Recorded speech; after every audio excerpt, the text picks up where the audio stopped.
تنطلق مساء غد الخميس مباريات كأس السوبر السعودي بنظامه الجديد، حيث يواجه الهلال نظيره الفيحاء باستاد الأمير فيصل بن فهد، فيما اللقاء الآخر الكلاسيكو المنتظر والمثير الذي يجمع النصر بفريق الاتحاد في درة الملاعب استاد الملك فهد الدولي. للحديث أكثر مستمعي الكرام حول السوبر السعودي يسعدنا أن ينضم معنا عبر أثير إذاعة الإخبارية الأستاذ مشعل الوعيل المشرف على الرياض اليوم. مرحبا أستاذ مشعل. الله يحييك أستاذ خالد، مساءكم سعيد، أمسي عليك وعلى السادة المستمعين، بإذن الله نقدم ما يشبع ذائقتهم بإذن الله. زميل مشعل، السوبر السعودي بنظامه الجديد 4 فرق، مباراتان، مباراة بخروج المغلوب ومباراة التأهل أو مباراة النهائي. كيف ترى هذا النظام الجديد وما هي أبعاده؟ طبعا هو بلا شك نظام جديد، لأول مرة يستحدث أن تشارك 4 فرق في بطولة كأس السوبر. اعتدنا دائما على أن يكون هناك بطل الدوري وبطل الكأس، ولكن المشهد هذا ليس بالقديم ليس بالطارئ أو الجديد علينا، من ناحية أننا عايشنا في حقبة التسعينات الميلادية وفي بداية الألفية المربع الذهبي، وكان تقريبا قريب من هذه الفكرة، كان يجمع أول 4 فرق في سلم الدوري. أعتقد بأن يعني واحدة من أهم المناسبات الرياضية، خصوصا وأنه الأندية الأربع تعيش أوضاع متباينة، وبالتالي أنا أعتقد أنها ستفرز مواجهات من العيار الثقيل. متذوقي كرة القدم حقيقة سيكونون على قمة المتعة بمواجهات من الطراز الناري، وتحديدا مواجهة الكلاسيكو بين النصر والاتحاد في مواجهة الغد. ولكن ما أريد قوله أنه وجود 4 أندية قوية في بطولة واحدة هي ليست بالمشهد الجديد، سبق وأن عايشناها حقبة التسعينات الميلادية حينما أقر الاتحاد السعودي حينها مشروع المربع الذهبي، واللي تم يعني تجاوزه أو إنهاءه في عام 2007. استمر من عام 1990 إلى 2007، 17 سنة كانت الجماهير السعودية والخليجية والعربية موعودة مع رباعي يتنافس على بطولة هامة جدا. اليوم المشهد يعود ولكن بسيناريو مختلف. هل ما حدث عندنا اليوم هو أمر جديد لم يسبق لنا؟ يعني نحن من ابتكرنا هذا المشهد؟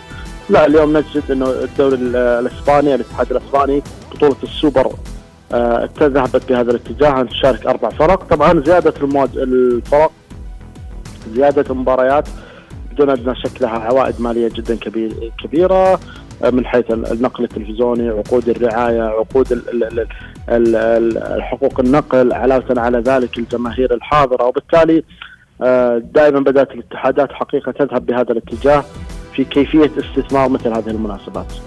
طيب، إذا كنا نتكلم عن موضوع السوبر من نواحي متعددة، أنا أبى أسألك عن السوبر من الناحية الفنية. يعني إذا كنا نتكلم عن مباراة الهلال والفيحاء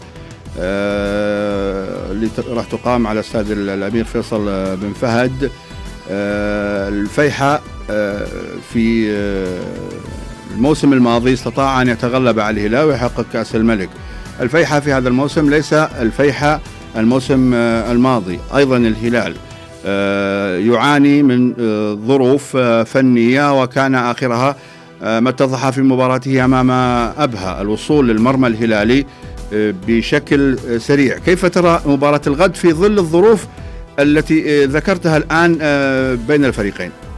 جميل جدا أستاذ خالد. أنا أعتقد زي ما تفضلت أن هناك ثمة قواسم مشتركة بين الهلال والفيحاء. الفيحاء هذا الموسم ليس هو الفيحاء الموسم الماضي، كذلك الحال الهلال هذا الموسم يختلف جذريا عما كان عليه الموسم الماضي. إذا نتحدث عن قاسم مشترك أساسي ما بين الفريقين هو غياب الهوية، عدم الظهور في هذا الموسم بالشكل اللائق المرضي للجماهير، وبالتالي هناك رغبة مشتركة حقيقة لدى الفريقين بالتعويض والوصول إلى نهائي.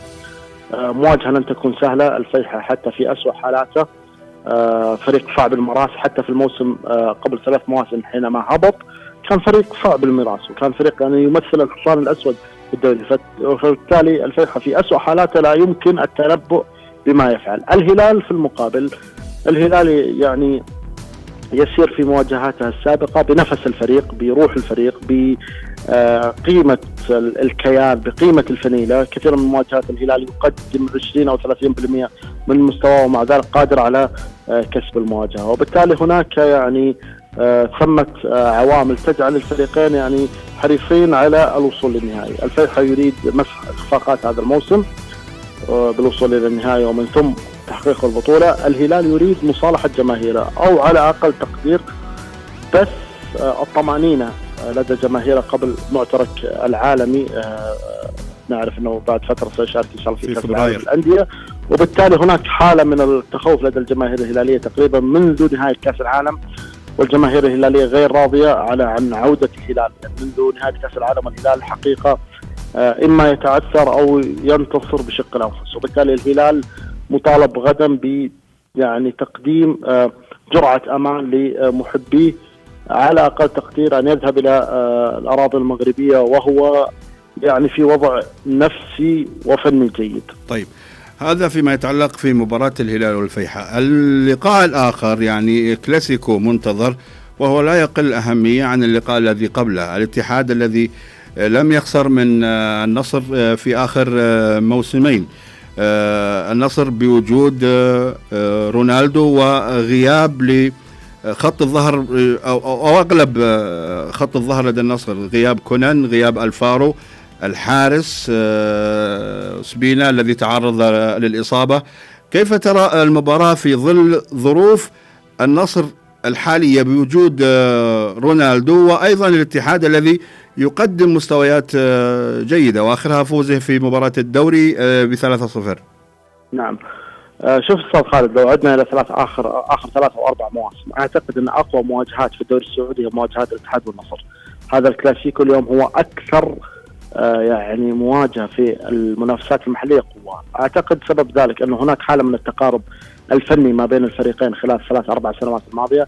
الجانب الآخر حالة المماحكة اللي ما بين يعني الإدارات المتعاقبة ما بين النصر والاتحاد، ونعرف أنه في خط مفاوضات أيضا قضية حمد الله، وبالتالي أيضا الصراع الجناح الإعلامي النصراوي والاتحادي أعطى مواجهة الفريقين زخم. يعني بمعزل عن البطولة وبمعزل عن وضعية الفريقين هناك يعني مواجهة خاصة بين الاتحاد والنصر. الجميع يترقب، نعلم أن دائما مواجهات النصر والاتحاد تحمل صخب قبل وأثناء وبعد. علاوة على ذلك أن الفريقين عودون حقيقة على مواجهات من العيار الثقيل. قياسا على الظروف الموجودة الآن والمعطيات الموجودة، أعتقد أن هناك ثمة عوامل تقول أن مواجهة الغد ستكون أيضا بالغة الإثارة، وأن مواجهتهم في السوبر ستكون أكثر جمالية من مواجهتهم في الدوري اللي انتهت الدور الأول. طيب، الاتحاد يعيش على ثقافة الفوز. الجماهير الاتحادية إلى حد ما ليست راضية عن فريقها، ولكن الفريق يعيش على ثقافة أن الانتصار يجلب انتصار. النصر يعيش حالة من الزهو الفني، قدوم كريستيانو، ثمة نتائج يعني إيجابية حققها النصر مؤخرا، ولكن إلى الآن الفريقين لم يوصلوا إلى المرحلة المقنعة حقيقة للمشجعين. أعتقد أنه كلا الفريقين يبحثان عن تحقيق بطولة. هذه البطولة ممكن ستعطي رافد قوي للفريقين للاستمرار إلى نهاية الموسم بشكل جيد. طيب مشعل، السؤال الأخير، هل تتوقع أن يكون هناك ديربي يجمع الهلال والنصر في النهاية أم كلاسيكو يجمع الهلال والاتحاد؟ طبعا قد يصل الفيحاء للنهائي، يعني وارد جدا أنه ممكن الفيحاء والنصر أو الفيحاء والاتحاد النهائي، ولكن أميل إلى أنه يكون النهائي كلاسيكو ما بين الهلال والاتحاد، خصوصا أنه الاتحاد بات يمثل في الآونة الأخيرة عقدة لفريق النصر، فبالتالي أرى أن حظوظ الاتحاد في كسب النصر وحظوظ الهلال في كسب الفيحاء هي الأكبر. ولكن كجمالية وكزخم ومن مصلحة البطولة حقيقة أن يكون النهائي ديربي بين الهلال والنصر. الزميل مشعل الوعيل المشرف على الرياض اليوم، شكرا لك. شكرا لك.